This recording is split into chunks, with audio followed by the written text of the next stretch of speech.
దేశచంద్ర creations Vemana శతకానికి స్వాగతం సుస్వాగతం. వేమన శతకం నుంచి ఈ ఛానల్ ద్వారా వస్తున్న 7వ పద్యం ఇది. ఈ పద్యాన్ని వినండి.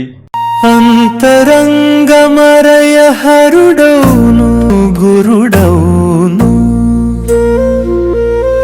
అంతరంగమెరుగనలవి కాదు ఎంతరంగమెరుగ నతడే పో శివడయా విశ్వదాభిరామ వినురవేమా.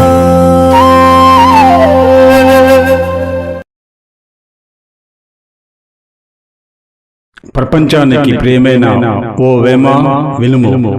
తనలోని అంతరంగాన్ని తెలుసుకున్నవాడు శివుడవుతాడు, జ్ఞానాన్ని బోధించే గురువు అవుతాడు. కానీ అంతరంగాన్ని తెలుసుకోవడం అంత సులభం కాదు, అది అసాధ్యం. ఒకవేళ అంతరంగాన్ని తెలుసుకుంటే అతనే పరమశాంతి స్థితిని పొందిన శివస్వరూపుడు అవుతాడు. అరయ అంటే తెలుసుకోవడం, గ్రహించడం. అలివి కాదు అంటే సాధ్యం కాదు. హరుడు అంటే ఈశ్వరుడు. నీలోని అంతరంగాన్ని నీవు తెలుసుకున్నప్పుడు నీవే హరుడు అవుతావు, శివుడు అవుతావు.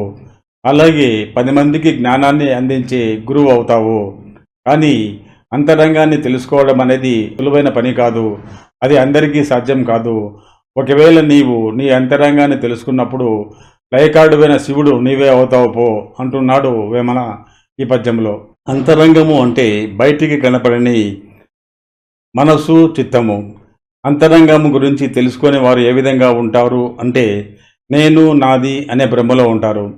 కోపతాపాలతో, రాగద్వేషాలతో నిండి ఉంటారు.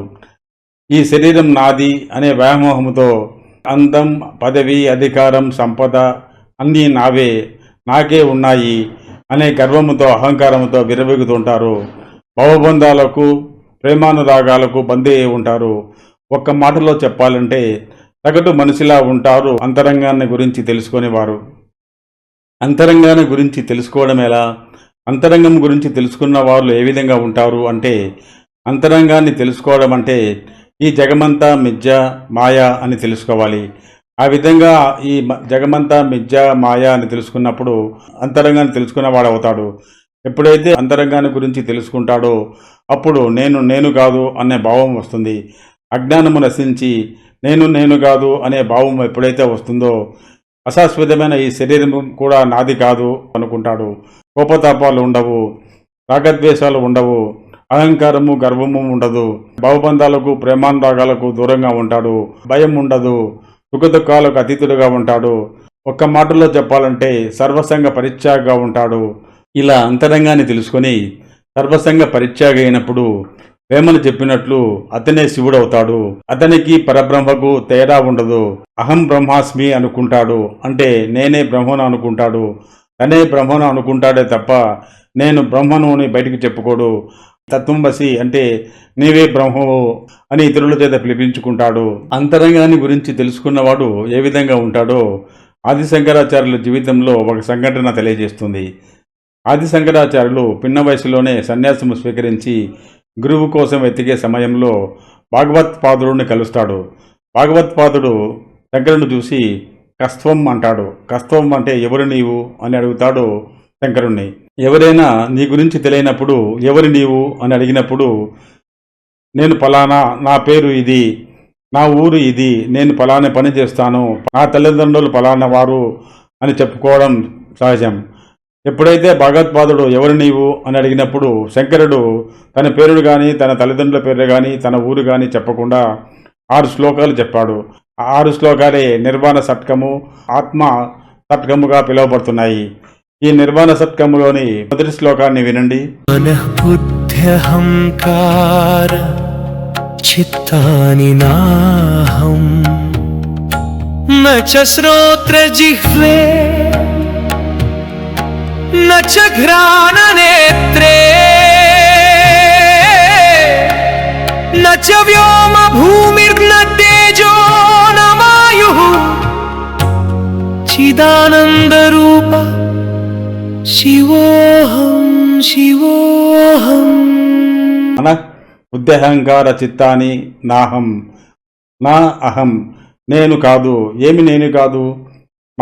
మనసును కాదు, బుద్ధి తెలివితేటలను కాదు, అహంకారము అంటే నేను అనే గర్వము కాదు, చిత్తము ఆలోచన కాదు అంటే నేను మనసును కాదు, బుద్ధిని కాదు, అహంకారాన్ని కాదు, చిత్తాన్ని కాదు. నచ శ్రోత్ర జింఫే నచ గ్రాణ నేత్రే. శ్రోత అంటే వినేవాడు, శ్రోత్ర అంటే వినేది. నేను శ్రోత్రని కాదు అంటే నేను చెవిని కాదు, జింహ అంటే నాలుక నేను నాలుకను కాదు, నచ గ్రాణ నేత్రే నేను ముక్కును కాదు, నేత్రే కళ్ళును కాదు, నచ వ్యోమో భూమరుణ తేజో నా వాయు అంటే నేను ఆకాశాన్ని కాదు, భూమిని కాదు, అగ్నిని కాదు, వాయువును కాదు. శ్లోకంలోని 4వ పాదంలో తనెవరో చెప్తున్నాడు శంకరాచార్యులు. చిదానంద రూప శివోహం శివోహం. నేను చిదానంద రూపుడనైన శివుణ్ణి అంతరంగాన్ని తెలుసుకున్న శంకరుడు మిగిలిన 5 శ్లోకాలు కూడా ఈ విధంగా చెప్పాడు. నాకు ద్వేషం లేదు, రాగం లేదు, ఆశ లేదు, మోహం లేదు, అసూయ లేదు. నేను పాపపుణ్యాలకి సుఖదుఖాలకి అతీతుణ్ణి. నేను భోక్తని కాదు, భోజ్యాన్ని కాదు. నాకు మరణం లేదు, నాకు దేని వల్ల కూడా భయం లేదు. నాకు జాతి లేదు, తల్లిదండ్రులు లేరు. నేను అన్ని భవబంధాలకు అతీతుణ్ణి. నేను చిదానంద స్వరూపుడనైన శివుణ్ణి. భగవత్పాదుడు శంకరుడు చెప్పిన మాటలు విని శంకరుడు అంతరంగాన్ని తెలుసుకున్న వాడిని గ్రహించి అతన్ని శిష్యుడిగా చేర్చుకున్నాడు.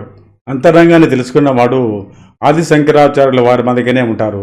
అది ఎంత కష్టమో కదా, అసాధ్యమే కదా అంటున్నాడు వేమన. ఒకవేళ అది అసాధ్యమైనా కూడా అంతరంగాన్ని తెలుసుకున్నప్పుడు, అంటే వాస్తవం ఏదో తెలుసుకున్నప్పుడు, అంటే ఈ జగతంతా మిథ్య మాయ అని తెలుసుకున్నప్పుడు, నేను కాదు, నాది ఏదీ లేదు అన్న తత్వము అలవడినప్పుడు అతను చిదానంద స్వరూపుడు అవుతాడు.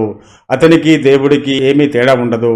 అలాంటి చిదానంద స్వరూపుడు అయ్యేందుకు నీలోని అంతరంగాన్ని తెలుసుకో, చిదానందమూర్తివిక అని పరోక్షంగా చెప్తున్నాడు వేమన ఈ పద్యంలో. భిన్నమైన తత్వాలైన ద్వైత అద్వైత తత్వాలను మనిషి ఎలా కలిగి ఉంటాడు అని వేమన చెప్తున్న ఈ పద్యాన్ని వినండి.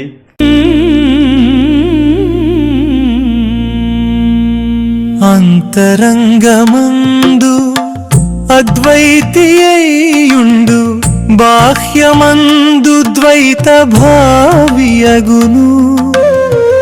అట్లుగాక తత్వమలవడనేరడు, విశ్వదాభిరామ వినురవేమా.